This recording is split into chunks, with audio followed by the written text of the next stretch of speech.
Hare Krishna, all glories to Srila Prabhupada, Bhagavad Gita as it is, chapter 1, text number 28, translation and purport by His Divine Grace A.C. Bhaktivedanta Swami Prabhupada. From text number 27, we can understand this translation. When the son of Kunti Arjuna saw all these different grades of friends and relatives, he became overwhelmed with compassion and spoke thus. So here Arjuna is affected by the compassion, and now in 28 Arjuna is speaking to Krishna. My dear Krishna, seeing my friends and relatives present before me in such a fighting spirit, I feel the limbs of my body quivering and my mouth drying up. Purport. Any man who has genuine devotion to Lord has all the good qualities which are found in godly person or in the demigods. Whereas the non-devotee, however advanced he may be material qualifications by education and culture, lacks in godly qualities. So here referring to chapter 16, so Krishna has explained good qualities, bad qualities. So a verse before this particular verse, Krishna explained about a list of good qualities. If you want, you may refer to chapter 16. I'll read out the bad qualities. The transcendental qualities, the bad qualities in the second line. Pride, arrogance, conceit, anger, harshness, and ignorance. All these belongs to bad qualities. And what are the result of good qualities or bad qualities, or bad qualities also known as demonic qualities? The transcendental qualities are conducive to liberation, whereas the demonic qualities make for bondage. So these are the result of good qualities and bad qualities. So here,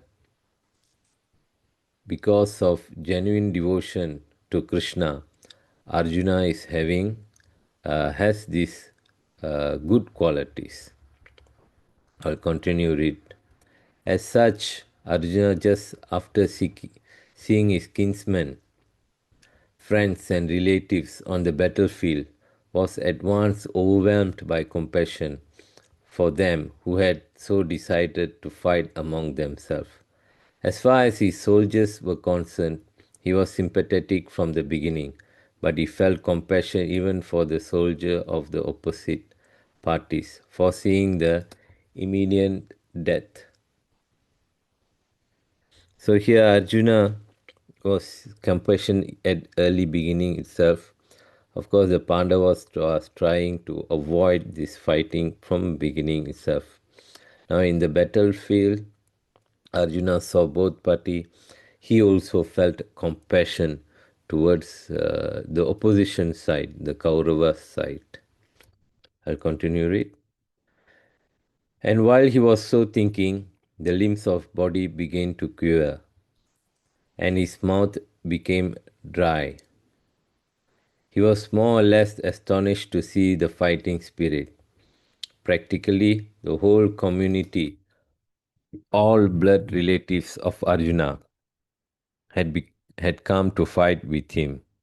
This overwhelmed a kind of devotee like Arjuna. Although it is not mentioned here, still one can easily imagine that not only were Arjuna's bodily limbs quivering and his mouth drying up, but he was also crying out of compassion. Such a compassion that Arjuna had.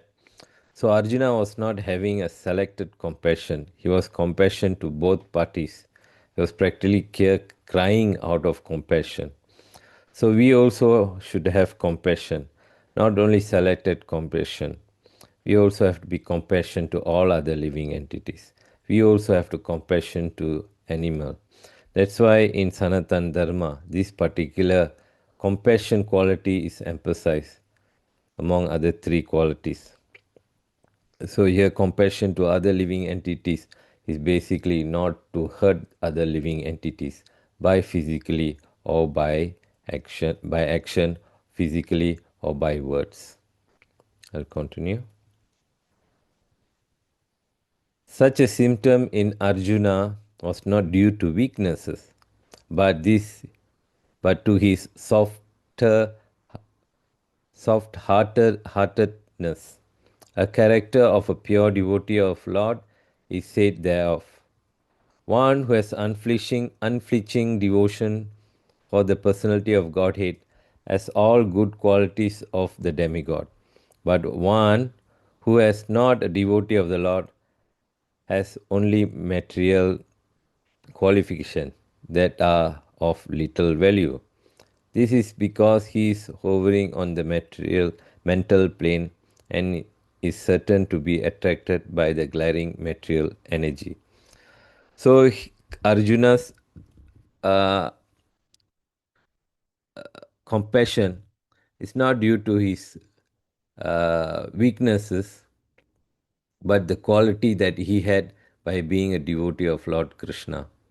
But if not being a devotee or not being a pure devotee of Lord Krishna like Arjuna, then one will seek shelter or take advantage from this material energy, and the compassion will be totally absent over here. I'll continue reading from text 29, translation. My whole body is trembling. My hair is standing on end. My bow Gandiva is slipping from my hand, and my skin is burning. Purport. There are two kinds of trembling of the body and two kinds of standing of the hair on the end. Such phenomena occurs either in great spiritual ecstasy or out of great fear under the material condition. So two situations will bring this particular symptom. One is when one in material fear. So probably all of us have experienced this thing. We will be trembling due to fear.